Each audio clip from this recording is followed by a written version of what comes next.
Hello? Can you hear me? Don't exit this room, okay? This isn't a mistake. This room isn't a mistake. I had to hide these logs away from the core gameplay files, in a place that only a beta tester would look, and in a place where the files could be protected. I just really hope that the next development team finds this before the game is released to the public. This game has some kind of malicious code in it that we haven't been able to fully contain or even understand for that matter. We're over budget and out of time. But that's not the reason that we're shutting down.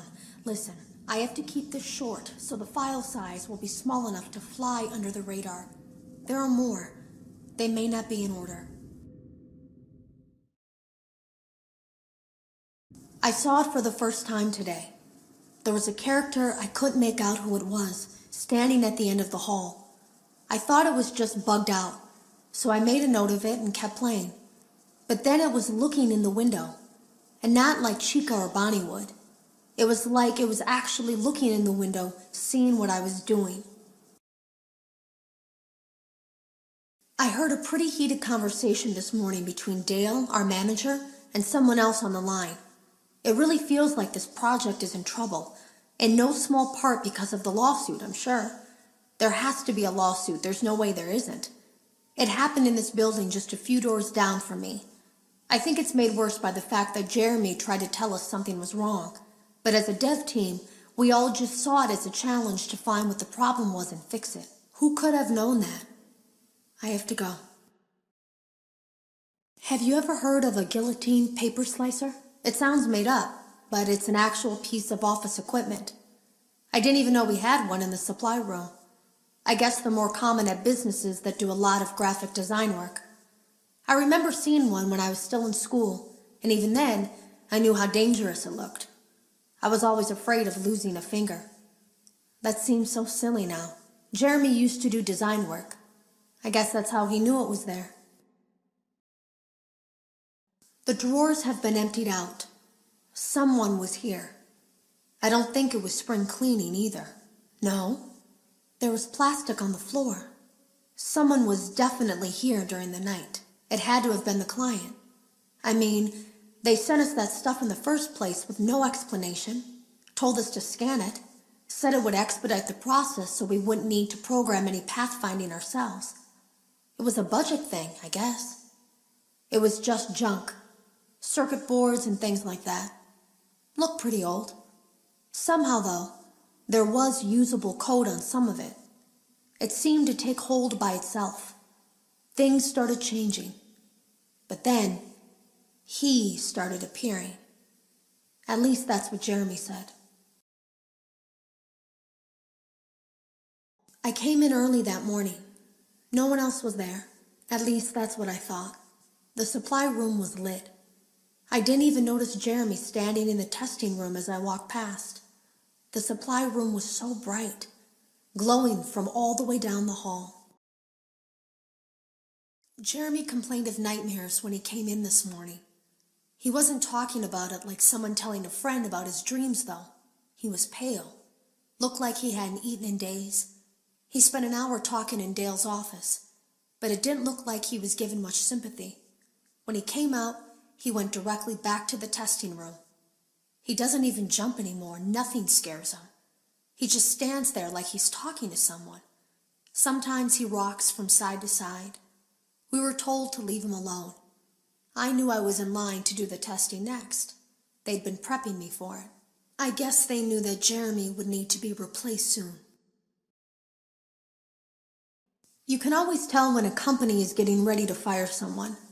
They start giving out written warnings for silly things, making sure to build a paper trail and make a case for a firing.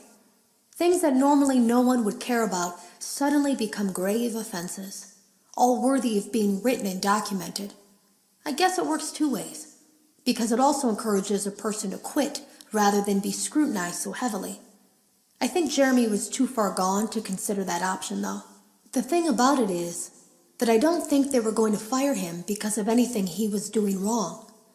They just knew he'd seen something. They needed to discredit him.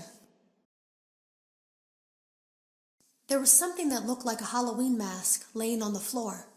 I didn't understand. Ink must have spilled. It was only then that I heard a shuffle from the testing room and realized Jeremy must be there. I went back and peered in the window.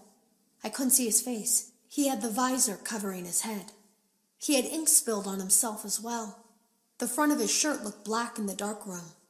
He turned his head in my direction, but I don't think he knew I was there. I was told I had 3 days to finish Jeremy's work, but I know it's just passing the time. They don't really expect me to do anything. It's just to keep up appearances until the buyout is complete. We have to look like we have things under control.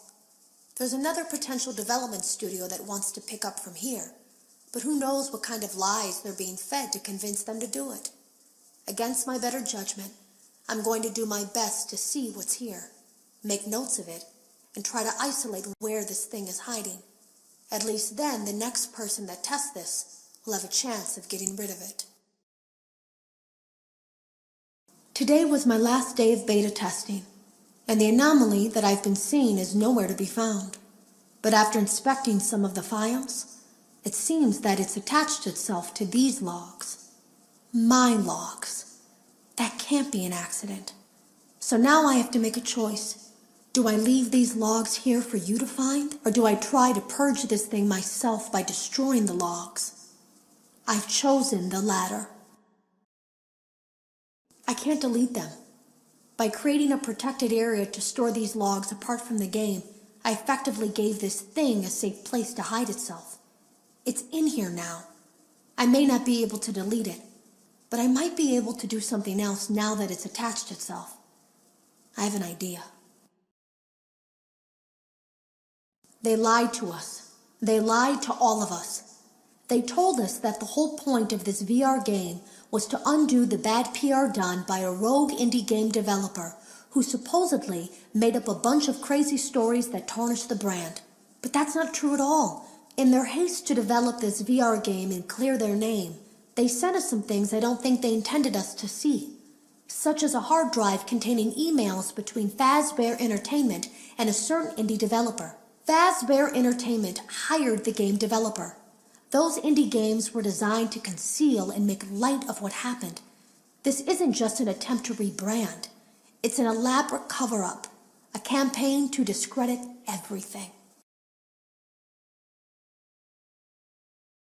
I ran a fragmentation program on the area of memory that was storing these logs for you. I effectively broke the files into pieces and broke the anomaly along with it. That means that you won't have my warnings to guide you, but hopefully it also means that this anomaly, this virus, or whatever it is, will remain broken and unable to do more damage. Hello. You don't know me. I had created a series of logs for you documenting the troubled development of this VR game that you're now testing, in hopes that you, whoever you are, and whatever team you are with, will abandon development. Now I fear that those logs are being used as a Trojan horse. If you are unable to abandon development, hide all traces of these logs that I've created. I fear that finding them and reassembling them will also reassemble the very thing I've tried so desperately to destroy. There is a way to kill it. It wants to escape through someone plugged into this game. That's you now. You have to let it begin the process of leaving through you. Then use the disconnect switch that I've embedded by the main stage. Let it approach you. Let it begin to merge with you. Play the music and flip the switch.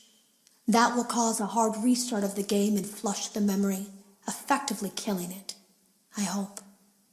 I don't know when it will come for you.